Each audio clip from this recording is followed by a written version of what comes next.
Hi guys, good morning. So, ito na nga. Ito yung kulay ko. Kasi nagpakulay ako kahapon. Naging highlights siya guys.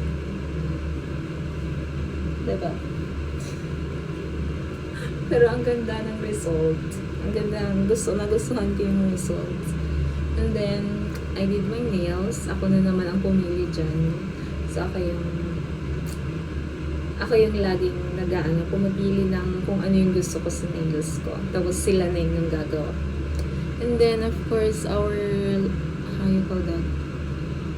Eyelash extension. Diba?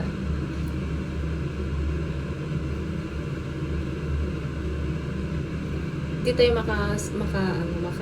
hindi natin malaskasan yung bodies natin kasi may natutulog tayong kasama.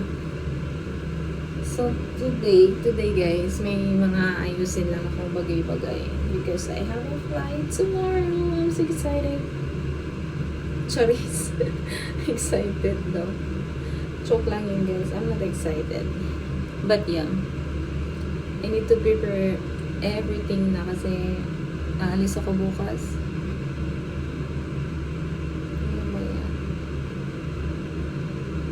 And then yes guys, yung palaro ko na may prize, ipopost ko dito mamaya yung nanalo, and then I will send the prize through GCash. So abangan nyo guys, abangan nyo yung aking post. Bye bye.